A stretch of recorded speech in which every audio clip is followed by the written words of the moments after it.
Chapter 5, Her New Boyfriend. Jacob's Point of View.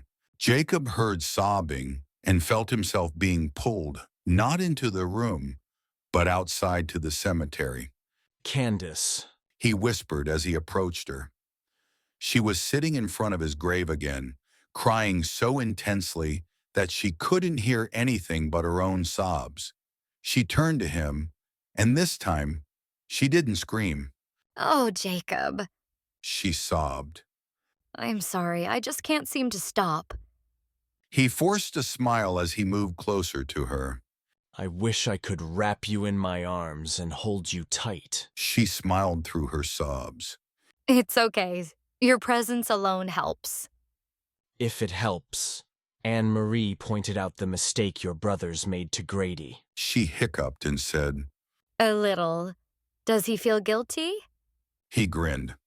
He turned as white as a ghost. She laughed at his joke.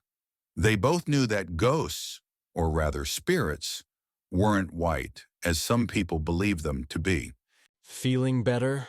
He asked with a heartwarming smile. She nodded.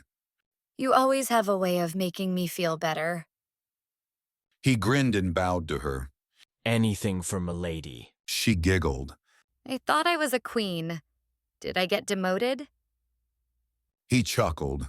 Nay, my fair maiden. She laughed and asked, Why do you speak as if you come from another era? He flashed his magnificent smile. It must be my major in literature. She stared at him with wide eyes. You already had a major in literature by the age of 21? He nodded and said, I started college at 17. Wow. She whispered, rising to her feet and brushing off her knees. They certainly don't include that information in the brochure. He grunted. The only thing they want to know about me is how and where I died. Death sells. Scholarships don't. He smiled. Besides, not even my father was aware of my interest in literature. She smiled. So I suppose it's your dirty little secret? He laughed and replied, You could call it that. A wise man is he who keeps his own secrets. Those who cannot keep their own secrets ought not to be entrusted with the secrets of others. A secret is most valuable when it remains a secret. He quoted with a smile. Candace's point of view. Candace stared at Jacob, stunned. She could barely remember birthdays and anniversaries, yet he had just quoted something off the top of his head to fit into their conversation. She would have to look that up and see who he had just quoted to her. But you just told me your secret. She joked, smiling. You can no longer be trusted. He laughed as he moved closer to her. When he was just a breath away, he whispered, But I took my secret to the grave. She looked into his eyes and could have sworn she smelled his breath. Or perhaps it was her own. She could smell peppermint, but she hadn't had any peppermint. Why do I smell peppermint? She asked softly. His left eyebrow shot up. Peppermints were my other secret pleasure. She smiled as she closed her eyes and inhaled the scent. She swore she could smell him as if he were standing before her, flesh and bone. Jacob raised his hand to caress her cheek. She shivered as his hand softly glided across her skin. Time is very slow for those who wait. Very fast for those who lament. Very short for those who celebrate. But for those who love, time is eternal. Jacob quoted. She slowly opened her eyes.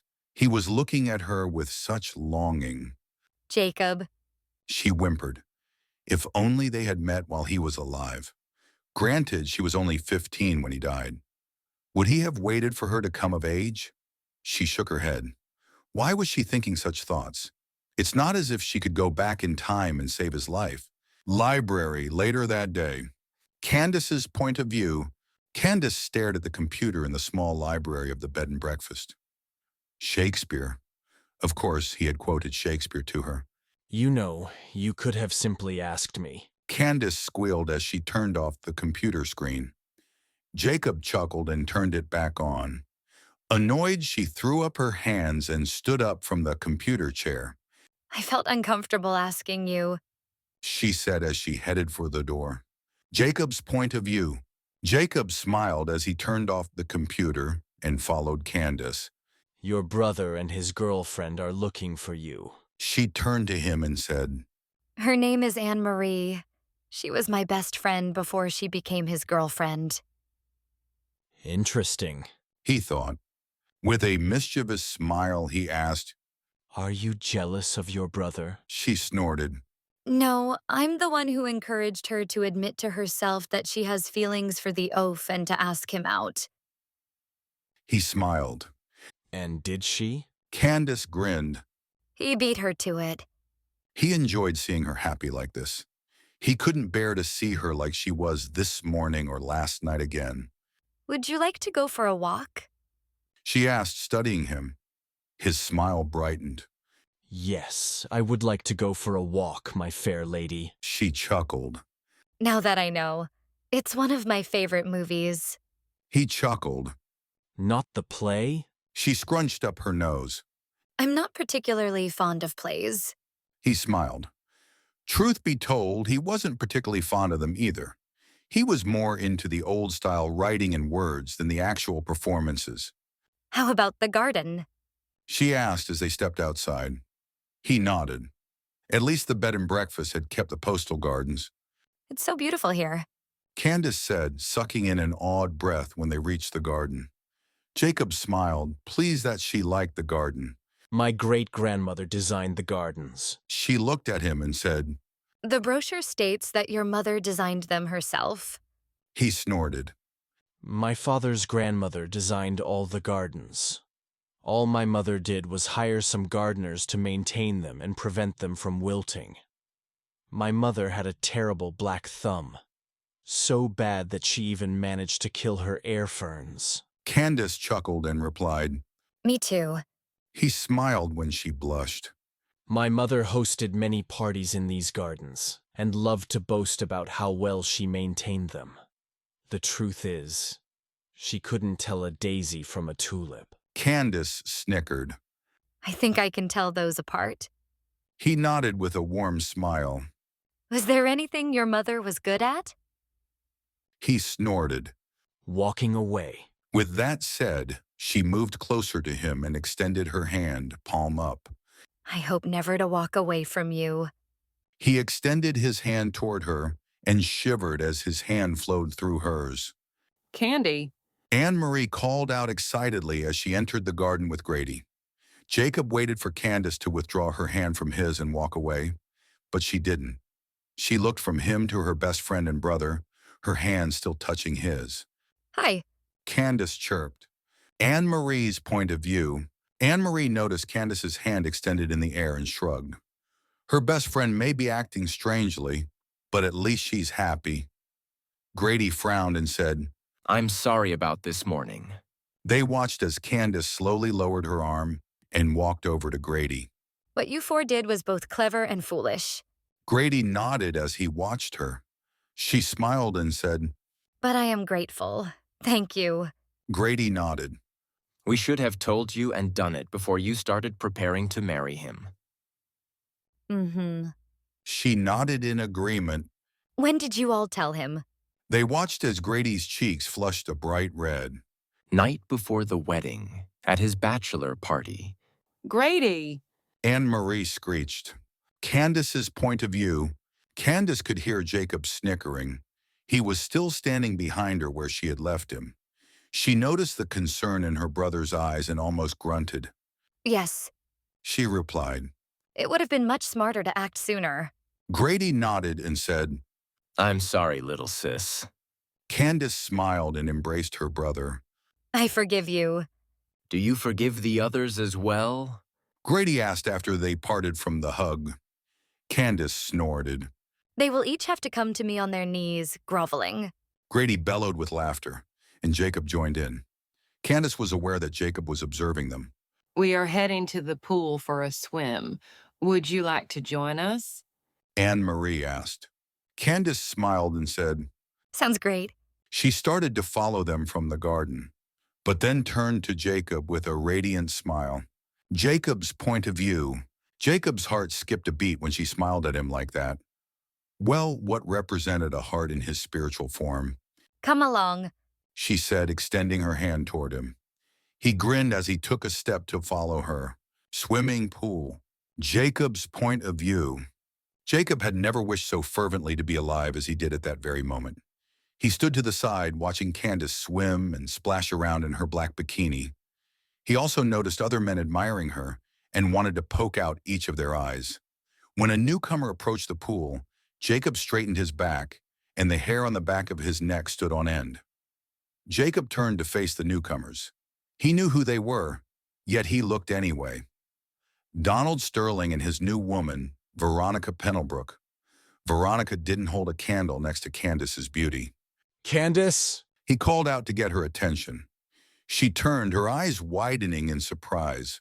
Come on, baby. Don't let this undeserving jerk get the better of you. Jacob thought as he watched Candace. Candace smiled, and he knew the smile was meant for him. Jacob smiled back.